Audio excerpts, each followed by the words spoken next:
సచిన్ టెండూల్కర్ ఈ పేరు వినగానే మనకేం గుర్తొస్తుంది? సెంచురీలు, రికార్డులు, లెక్కలేనన్ని స్టాట్స్ కదా. కాని ఆ అంకెల వెనక, ఆ విజయాల వెనక ఉన్న అసలైన పునాదులేంటి? ఈరోజు మనం ఆ గణాంకాలను కాసేపు పక్కన పెట్టి ఒక లెజెండ్ను లెజెండ్గా మార్చిన సూత్రాలేంటో లోతుగా చూద్దాం. అయితే అసలు ప్రశ్న ఇదే: ఒక లెజెండ్ ఎలా తయారవుతాడు? కేవలం టాలెంట్తో సరిపోతుందా, లేకపోతే దానికి మించి విలువలు, క్రమశిక్షణ, నిబద్ధత ఇలాంటివి కూడా కావాలా? ఈ ప్రశ్నలన్నింటికీ సమాధానం మనకు సచిన్ కెరీర్ ప్రయాణంలోనే దొరుకుతుంది. పదండి ఆ జర్నీలోకి వెళ్దాం. సరే, ఫస్ట్ పాయింట్ పునాది అంటే ఫౌండేషన్. ఏ పెద్ద బిల్డింగ్కైనా ఫౌండేషన్ ఎంత స్ట్రాంగ్గా ఉండాలో సచిన్ కెరియర్ కూడా అంతే. మరి అతని కెరియర్కి ఫౌండేషన్ ఏంటి? రెండు విషయాలు. ఒకటి డిసిప్లిన్, రెండు హ్యూమిలిటీ అంటే వినయం. ఇవి వినడానికి చిన్నగా అనిపించొచ్చు, కానీ వీటిని కన్సిస్టెంట్గా ఫాలో అవ్వడమే అతని సక్సెస్కి అసలైన పునాది వేసింది. ఈ కథ 1989గా మొదలవుతుంది. అప్పుడు సచిన్ పాకిస్తాన్ టూర్లో ఉన్నాడు. వయస్సు జస్ట్ 16 ఏళ్లు. ఒకరోజు టీం ప్రాక్టీస్కి కొంచెం లేటుగా వచ్చాడు. ఇది చాలా చిన్న విషయంలా అనిపించవచ్చు, కాని ఆ రోజు జరిగిన ఒకే ఒక ఇన్సిడెంట్ అతని లైఫ్ని పర్మనెంట్గా మార్చేసింది. అతను లేటుగా వచ్చింది కేవలం 2 నిమిషాలు అంతే. కాని అప్పటి కెప్టెన్ లెజెండరీ కపిల్ దేవ్ ఊరుకోలేదు. చాలా స్ట్రిక్ట్గా వార్నింగ్ ఇచ్చారు.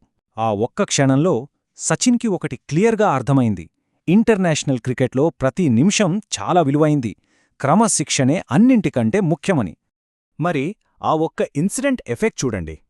తన మిగిలిన 24 ఏళ్ల కెరీర్ మొత్తం సచిన్ తన వాచ్ను ఎప్పుడూ 7-8 నిమిషాల ముందుకు పెట్టుకునేవాడట.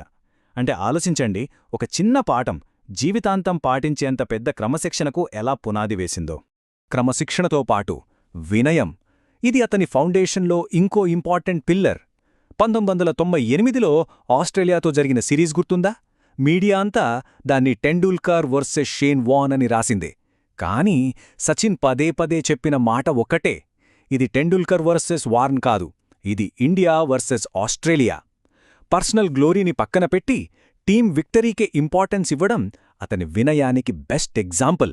నిజానికి అదే కదా ఒక లీడర్కి ఉండాల్సిన లక్షణం.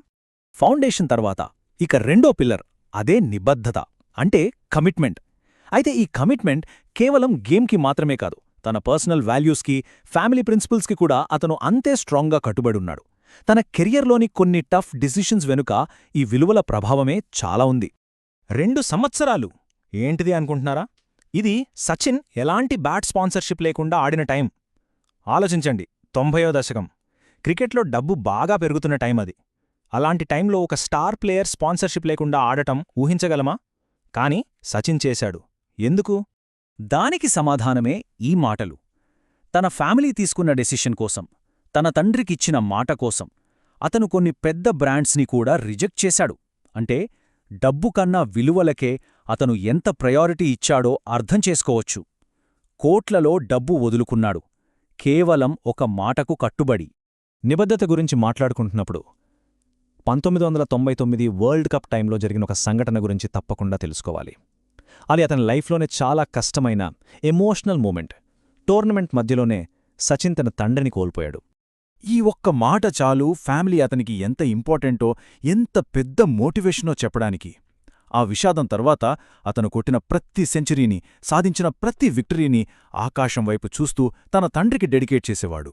అతని 24 ఏళ్ల లాంగ్ జర్నీలో ఫ్యామిలీనే అతనికి అతిపెద్ద డ్రైవింగ్ ఫోర్స్గా నిలిచింది. ఓకే, ఇక మూడో అంశం పోరాటం.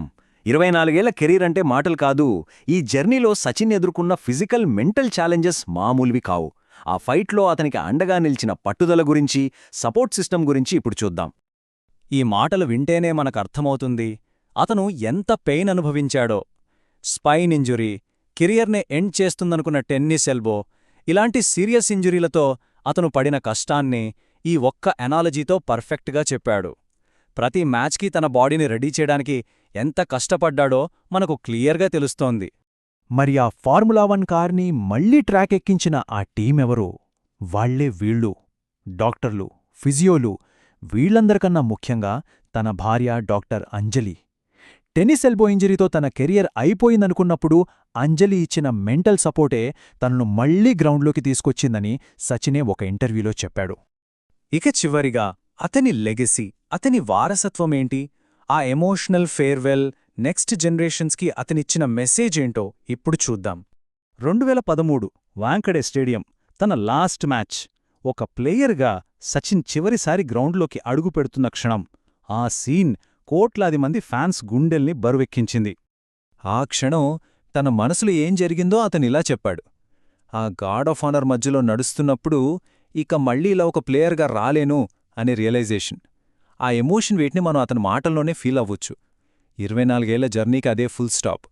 మరి అతను యంగ్ క్రికెటర్స్కి ఇచ్చే మెసేజ్ ఏంటి? ఈ ఒక్క వాక్యం చాలు అతని మొత్తం కెరియర్ ఫిలాసఫీని అర్థం చేసుకోవడానికి. ఫోకస్ అంతా గేమ్ మీదనే ఉండాలి, బ్యాట్ మీద, బాల్ మీద గ్రిప్ పోతే కెరీర్ మీద గ్రిప్ అయినట్టే అని. ఎందుకంటే దేశం కోసం ఆడటం కంటే గొప్ప గౌరవం ఇంకోటుండదు. సో ఫైనల్గా మనం అర్థం చేసుకోవాల్సింది ఇదే. సచిన్ లెగసీ అంటే కేవలం రికార్డులు కాదు, అది క్రమశిక్షణ, నిబద్ధత, అంకితభావం, వీటన్నిటినీ కలిపిన ఒక కంప్లీట్ లెసన్.